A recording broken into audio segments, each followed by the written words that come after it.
Thank you, thank you, thank you. Please, if you have a seat, be seated. If you don't, come up on stage. Thank you very much. It's a great honor to be here. Mr. President, they tell me you're over there somewhere. There you are. Thank you, Mr. President. Be not afraid.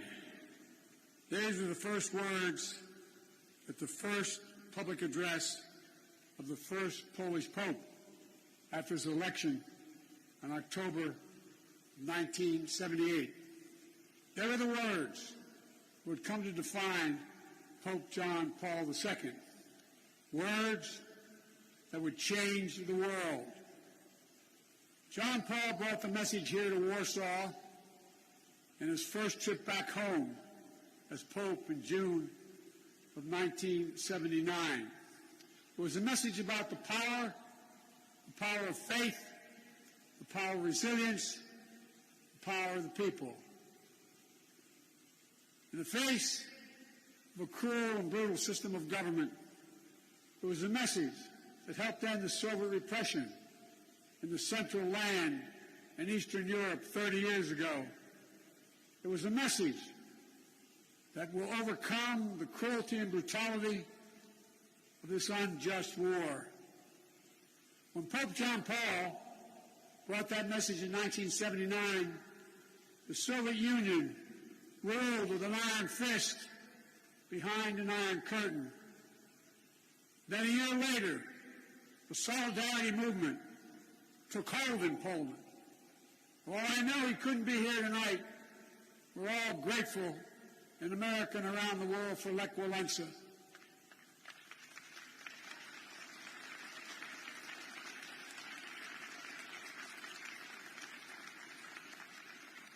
Reminds me of that phrase of philosopher Kierkegaard.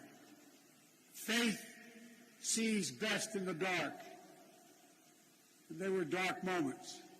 10 years later, the Soviet Union collapsed, and Poland and Central and Eastern Europe would soon be free.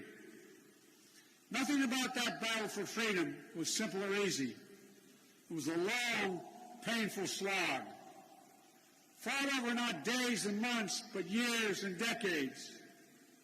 But we emerged anew in the great battle for freedom, a battle between democracy and autocracy, between liberty and repression, between a rules-based order and one governed by brute force. In this battle, we need to be clear-eyed. This battle will not be won in days or months either. We need to steel ourselves for the long fight ahead.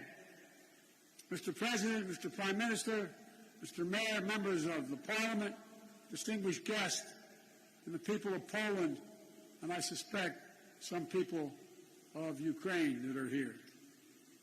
We are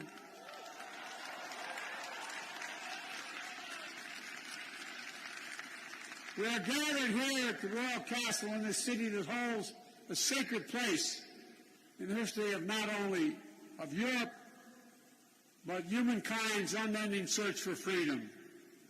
For generations, Warsaw has stood where liberty has been challenged and liberty has prevailed. In fact, it was here in Warsaw when a young refugee who fled her home country from Czechoslovakia, was under Soviet domination, came back to speak and stand in solidarity with dissidents. Her name was Madeleine Albright. She became one of the most ardent supporters of democracy in the world. She was a friend with whom I served, America's first woman Secretary of State.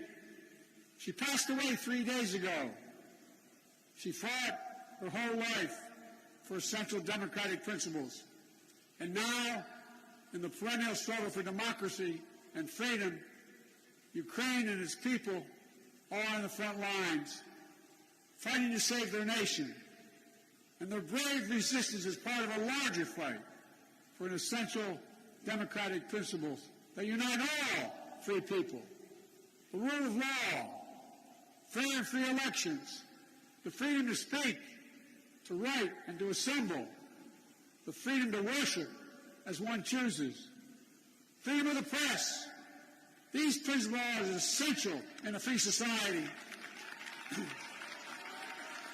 But they have always been under siege. They've always been embattled. Every generation has tried to defeat democracy's moral foes. That's the way of the world. For the world is imperfect, as we know, where the appetites and ambitions of a few forever seek to dominate the lives and liberty of many. My message to the people of Ukraine is a message I delivered today to Ukraine's Foreign Minister and Defense Minister, who I believe are here tonight. We stand with you. Period.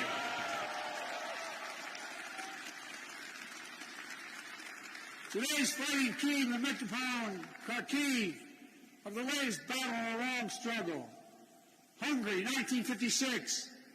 Poland, 1956, and then again, 1981. Czechoslovakia, 1968. Soviet tanks crushed democratic uprisings. But the resistance continued until finally, in 1989, the Berlin Wall and all the walls of Soviet domination, they fell. They fell. And the people prevailed. But the battle for democracy could not conclude and did not conclude with the end of the Cold War. Over the last 30 years, the forces of autocracy have revived all across the globe. Its hallmarks are familiar ones: contempt for the rule of law, contempt for democratic freedom, contempt for the truth itself. Today, Russia has strangled democracy, has sought to do so elsewhere, not only in its homeland.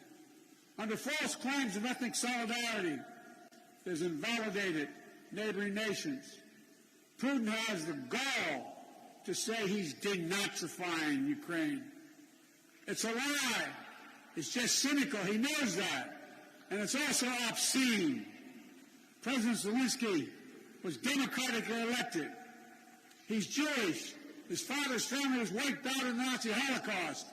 And Putin has the audacity, like all autocrats before him, to believe that might will make right. My own country, a former president named Abraham Lincoln, voiced the opposing spirit to save our union in the midst of a civil war. He said, let us have faith that right makes might. Right makes might. Today, let us have that faith again. Let us resolve to put the strength of democracies into action to thwart the designs of autocracy. Let us remember that the test of this moment is the test of all time. The Kremlin wants to portray NATO enlargement as an imperial project aimed at destabilizing Russia. Nothing is further from the truth. NATO is a defensive alliance. It has never sought the demise of Russia. In the lead up to the current crisis, the United States and NATO worked for months to engage Russia to avert war. I met with them in person, talked to them many times on the phone. Time and again, we offered real diplomacy and concrete proposals to strengthen European security, enhance transparency, build confidence on all sides. But Putin and Russia met each of the proposals with disinterest in any negotiation, with lies and ultimatums. Russia was bent on violence from the start. I know not all of you believed me and us when we kept saying, they are going to cross the border, they are going to attack. Repeatedly, he asserted we had no interest in war, guaranteed he would not move. Repeatedly saying he would not invade Ukraine. Repeatedly saying Russian troops along the border were there for training, all 180,000 of them. There is simply no justification or provocation for Russia's choice of war. It's an example of one of the oldest human impulses, using brute force and disinformation to satisfy a craving for absolute power and control. It's nothing less than a direct challenge to the rule-based international order established since the end of World War II. And it threatens to return to decades of war that ravaged Europe before the international rule-based order was put in place. We cannot go back to that. We cannot. The gravity of the threat is why the response of the West has been so swift and so powerful and so unified, unprecedented and overwhelming. Swift and punishing costs are the only thing that's going to get Russia to change its course. Within days of its invasion, the West has moved jointly with sanctions to damage Russia's economy. Russia's central bank is now blocked from global financial system, denying Kremlin's access to the war fund that's stashed around the globe. We've aimed at the heart of Russia's economy by stopping the imports of Russian energy to the United States. To date, the United States has sanctioned 140 Russian oligarchs and their family members, seizing their ill-begotten gains, their yachts, their luxury apartments, their mansions. We've sanctioned more than 400 Russian government officials, including key architects of this war. These officials and oligarchs have reaped enormous benefit from the corruption connected to the Kremlin. And now they have to share in the pain. The private sector is acting as well. Over 400 private multinational companies have pulled out of doing business in Russia, left Russia completely, from oil companies to McDonald's. As a result of these unprecedented sanctions, the ruble almost is immediately reduced to rubble. The Russian economy, that's true, by the way, takes about 200 rubles to equal $1. The economy is on track to be cut in half in the coming years. It was ranked, Russia's economy was ranked the 11th biggest economy in the world before this invasion. It will soon not even rank among the top 20 in the world. Taken together, these economic sanctions, a new kind of economic statecraft with the power to inflict damage that rivals military might. These international sanctions are sapping Russian strength, its ability to replenish its military, and its ability to project power. And it is Putin, it is Vladimir Putin who is to blame, period. At the same time, alongside these economic sanctions, the Western world has come together to provide for the people of Ukraine with incredible levels of military, economic, humanitarian assistance. In the years before the invasion, we, America, had sent over $650 million before they crossed the border in weapons to Ukraine, including anti-air and anti-armor equipment. Since the invasion, America has committed another $1.35 billion in weapons and ammunition. And thanks to the courage and bravery of the Ukrainian people, the equipment we've sent and our colleagues have sent have been used to devastating effect to defend Ukrainian land and airspace. Our allies and partners have stepped up as well. But as I've made clear, American forces are in Europe, not in Europe, to engage in conflict with Russian forces. American forces are here to defend NATO allies. Yesterday I met with the troops that are serving alongside our Polish allies to bolster NATO's frontline defenses. The reason we want to make clear is their movement on Ukraine don't even think about moving on one single inch of NATO territory. We have sacred obligation. We have a sacred obligation under Article 5 to defend each and every inch of NATO territory with the full force of our collective power. And earlier today, I visited your national stadium where thousands of Ukrainian refugees are now trying to answer the toughest questions a human can ask. My God, what's going to happen to me? What's going to happen to my family? I saw tears in many of the mothers' eyes as I embraced them. They're young children. They're young children, not sure whether to smile or cry.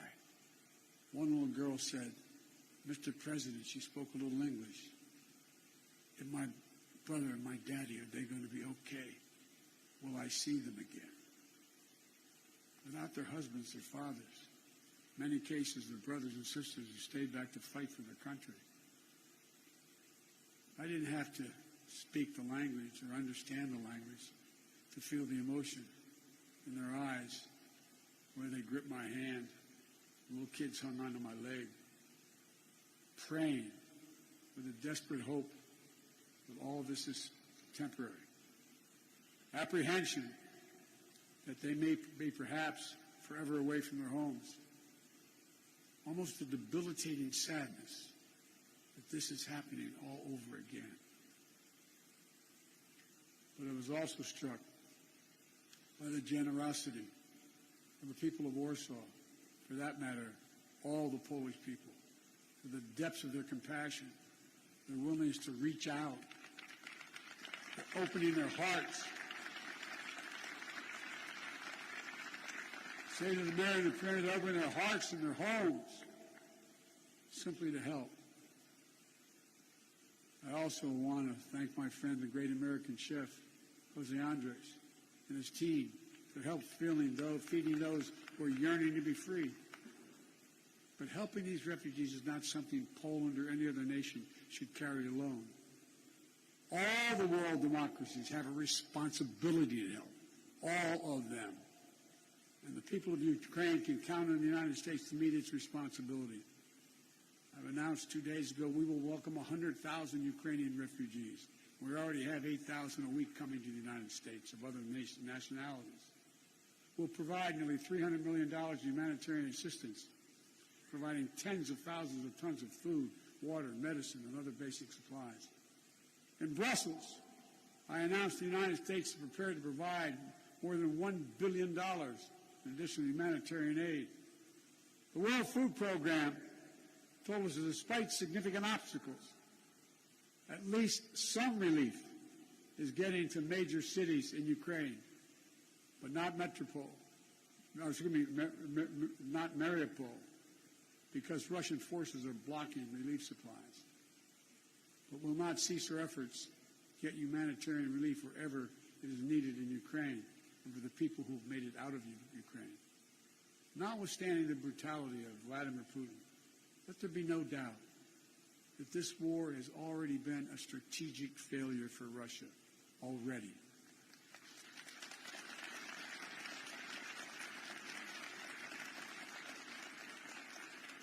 Having lost children myself, I know that's no solace to the people who've lost family. But he, Putin, thought Ukrainians would roll over and not fight. Not much of a student of history. Instead, Russian forces have met their match with brave and stiff Ukrainian resistance. Rather than breaking Ukrainian resolve, Russia's brutal tactics have strengthened the resolve. Rather than driving NATO apart, the West is now stronger and more united than it has ever been. Russia wanted less of a NATO presence on his border, but now he has a stronger presence, a larger presence, with over 100,000 American troops here, along with all the other members of NATO. In fact, Russia has managed to cause something I'm sure he never intended. The democracies of the world are revitalized with purpose and unity found in months that we've once taken years to accomplish. It's not only Russia's actions in Ukraine that are reminding us of democracy's blessing. It's our own country, his own country, the Kremlin. It's jailing protesters. 200,000 people have allegedly already left. There's a brain drain leaving Russia, shutting down independent news. State media is all propaganda, blocking the image of civilian targets, mass graves, starvation tactics of the Russian forces in Ukraine. Is it any wonder, as I said, that 200,000 Russians have already left their country in 1 month? A remarkable brain drain in such a short period of time. Which brings me to my message to the Russian people. I've worked with Russian leaders for decades. I sat across the negotiating table going all the way back to Soviet Premier Alexei Kosygin to talk arms control at the height of the Cold War. I've always spoken directly and honestly to you, the Russian people. Let me say this, if you're able to listen. You, the Russian people, are not our enemy. I refuse to believe that you welcome the killing of innocent children and grandparents, or that you accept hospitals, schools, maternity wards, and for God's sake, being pummeled with Russian missiles and bombs, or cities being surrounded so that civilians cannot flee, supplies cut off, and attempting to starve Ukrainians into submissions. Millions of families are being driven from their homes, including half of all Ukraine's children.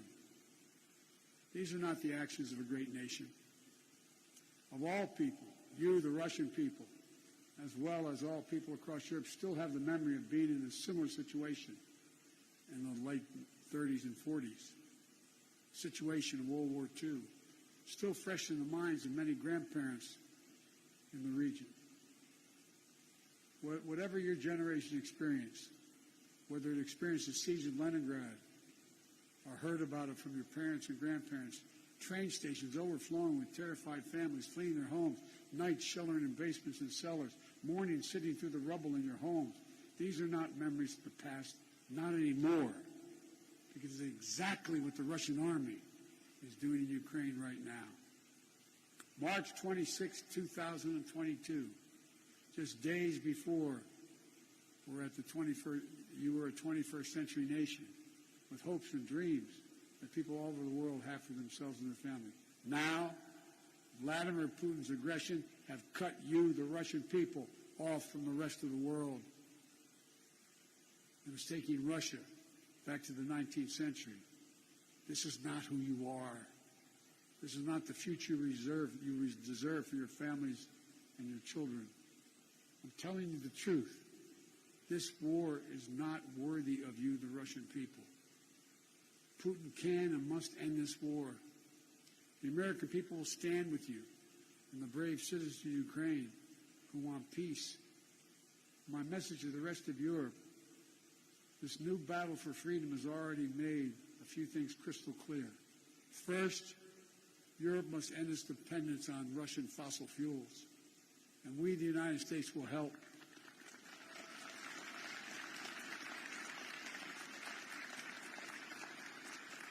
That's why just yesterday in Brussels I announced a plan with the President of the European Commission to get Europe through the immediate energy crisis. Over the long term, as a matter of economic security and national security for the survivability of the planet, we all need to move as quickly as possible to clean, renewable energy. And we'll work together to help get that done so that the days of any nation being subject to the whims of a tyrant for its energy needs are over. They must end. They must end.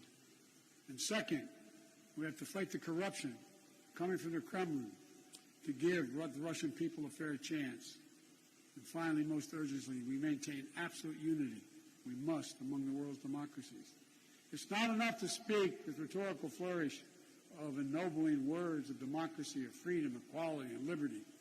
All of us, including here in Poland, must do the hard work of democracy each and every day. My country as well. That's why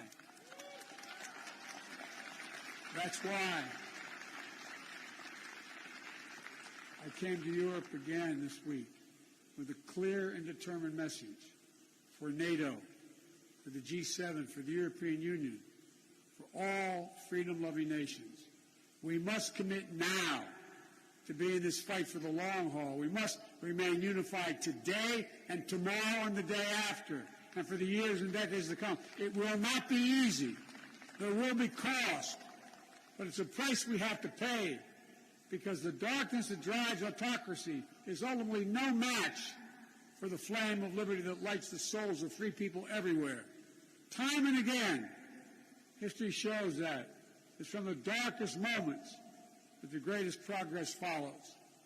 And history shows this is the task of our time, the task of this generation. Let's remember the hammer blow that brought down the Berlin Wall. The might that lifted the Iron Curtain were not the words of a single leader. It was the people of Europe who for decades fought to free themselves.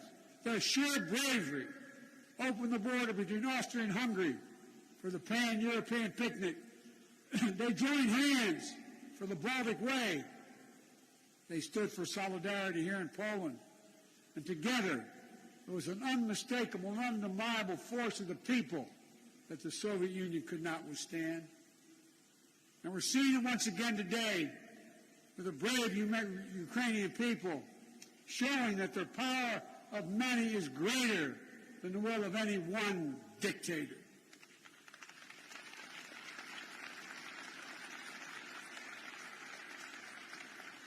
So in this hour, let the words of Pope John Paul burn as brightly today. Never, ever give up hope. Never doubt. Never tire. Never become discouraged. Be not afraid.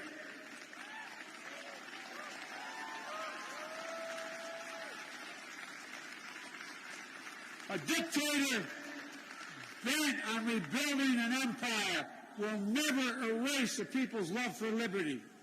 Brutality will never grind down their will to be free. Ukraine will never be a victory for Russia, for free people refused to live in a world of hopelessness and darkness. We will have a different future, a brighter future, rooted in democracy and principles, hope and light, of decency and dignity, of freedom and possibilities. For God's sake, this man cannot remain in power.